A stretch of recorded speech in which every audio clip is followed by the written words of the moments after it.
Бәріңе сәлем. Бүгін мен сіздерге мектепте қалай атаман болғанымды айтып берейін. Мен әдеттегідей таңертең киініп мектепке баратынмын. Мектепке келіп, достарыммен ақылдасып тапсырма орындайтынбыз. Кейін үзіліс басталды. Үзілісте мен далаға шығып таза ауа жұтатынмын. Кенет мұрагер дейтін досым жүгіріп келді. Ол маған былай деді: ана жақта Жеңісбек дейтін атаман сенімен шығам дейді, деп маған айтты.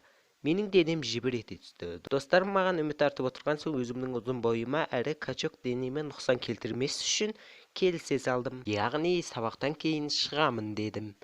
Сонан соң достарыммен сабақты оқыдым. Содан кейін сабақ біткен соң менімен шығам деген атаман сыныпқа келіп тұр. Шын айтайын, шошып кеттім. Оның да бойы ұзын болғандықтан кішкене қорықтым. Бірақ біздің атаман, онысы Жеңісбек дейтін басқа сыныптың атаманын жеңсең, біздің сыныптың атаманы сен боласың деді.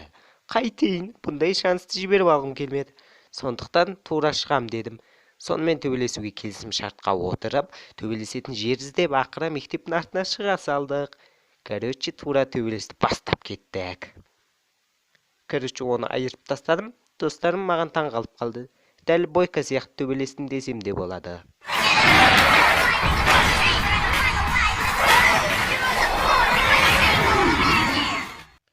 Бір сәтте мектепті біз ұстайтын болдық. Осыдан кейін мен сенімді болса адам бәріне де төтеп беретінін түсіндім.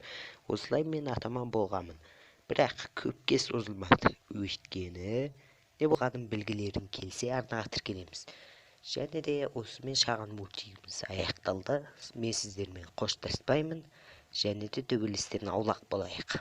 Алдағы уақытта керемет мультик жасап жатырмын. Сондықтан бұйырса алдағы уақытта шығып қалар деген үміттемін. Сіздермен болған мен Хан арнасы. Саламатта болыңыздар. Чау.